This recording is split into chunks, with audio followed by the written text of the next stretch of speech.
ഒരു ക്ലാസ് മുറിയിൽ അധ്യാപിക കുട്ടികളോട് ഒരു കവിയുടെ പേര് പറയുവാൻ ആവശ്യപ്പെട്ടു.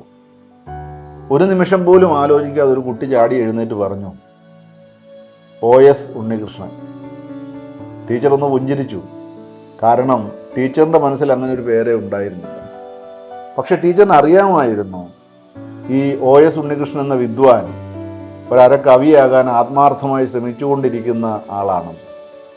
അതുകൊണ്ട് തന്നെ ആ കുട്ടി പറഞ്ഞത് തെറ്റാണെന്നല്ല, അതാണ് ശരി എന്നാണ് ടീച്ചർ അന്ന് പറഞ്ഞത്. കാരണം അവൻ പറഞ്ഞത് അവൻ്റെ അച്ഛൻ്റെ പേരായിരുന്നു. അവന് മറ്റു കവികളുടെയൊക്കെ പേരറിയാമായിരുന്നു.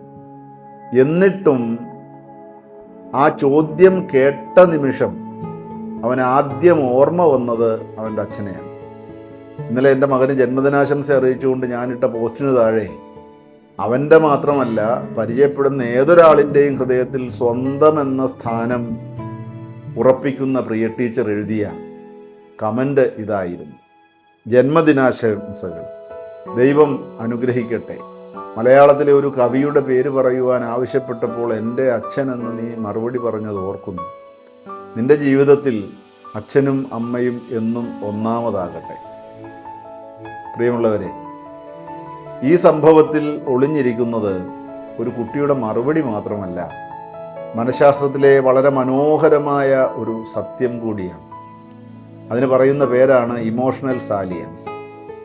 അതായത് നമ്മുടെ ഹൃദയത്തെ ഏറ്റവും ആഴത്തിൽ സ്പർശിച്ച ആളുകളും അനുഭവങ്ങളും യുക്തിക്ക് മുമ്പ് ഓർമ്മയിലേക്ക് എത്തും. തലച്ചോറ് ഇമോഷനെ ഒരു പ്രത്യേക അറയിലൊന്നും അല്ല സൂക്ഷിക്കുന്നത്. ഒരു വ്യക്തിയും ഒരനുഭവത്തെയും ഒരു വികാരത്തെയും ഒരു ഓർമ്മയെയും എല്ലാം പരസ്പരം ബന്ധിപ്പിച്ച ഒരു ചങ്ങലയായാണ് അത് സൂക്ഷിച്ചിരിക്കുന്നത്.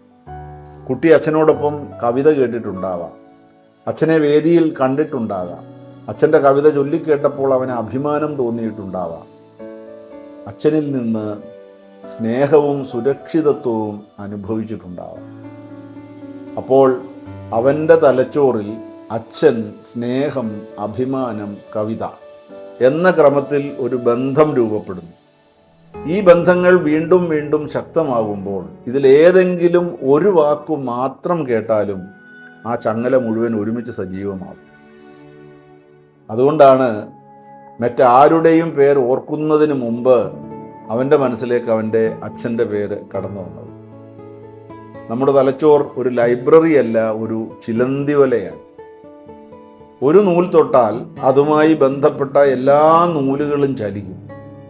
അതുപോലെ കവി എന്ന വാക്ക് അവൻ്റെ മനസ്സിൽ തട്ടിയപ്പോൾ അതുമായി ഏറ്റവും ശക്തമായി ബന്ധിക്കപ്പെട്ടിരിക്കുന്നത് അച്ഛനായിരുന്നത് കൊണ്ടാണ് ആ പേര് ആദ്യം അവൻ്റെ നാവിലെത്തിയത്. അതുകൊണ്ട് തന്നെ മാതാപിതാക്കളായ നമ്മൾ ആലോചിക്കേണ്ട ഒരു കാര്യമുണ്ട്. നമ്മുടെ കുട്ടികളുടെ മനസ്സിൽ നമ്മൾ എന്തിനോടാണ് ബന്ധിക്കപ്പെട്ടിരിക്കുന്നത്? ഭയത്തോടോ, വഴക്കുകളോടോ, സ്നേഹത്തോടോ, പ്രചോദനത്തോടോ, അഭിമാനത്തോടോ, എന്തിനോടാണ്? കാരണം മസ്തിഷ്കം ആദ്യം ഓർക്കുന്നത് ഏറ്റവും കൂടുതൽ പഠിപ്പിച്ച ആളിനെയല്ല, ഏറ്റവും കൂടുതൽ സ്വാധീനിച്ച ആളിനെയാണ്. നമ്മൾ ഭയപ്പെടുത്തിയാണ് അവനെ സ്വാധീനിക്കുന്നതെങ്കിൽ നമ്മെക്കുറിച്ച് ഓർക്കുമ്പോൾ തന്നെ അവന് ഭയമാകുമുണ്ടാവുക.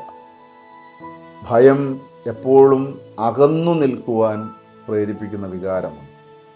സ്നേഹം അടുത്തു നിൽക്കുവാൻ. ഭയത്തിലൂടെയോ വഴക്കിലൂടെയോ ഒക്കെയാണ് നിങ്ങളുടെ മുഖം അവരിലേക്ക് ഓടിയെത്തുന്നതെങ്കിൽ സ്നേഹത്തിലൂടെയോ പ്രചോദനത്തിലൂടെയോ അവരിലേക്ക് എത്തുന്നവരോട് അവർ ചേർന്ന് നിൽക്കും. സ്നേഹം അകത്തു വയ്ക്കുവാനുള്ളതല്ല, പുറത്ത് കാട്ടുവാനുള്ളതാണ്. വീണ്ടും കാണാം OS ടോക്സ്.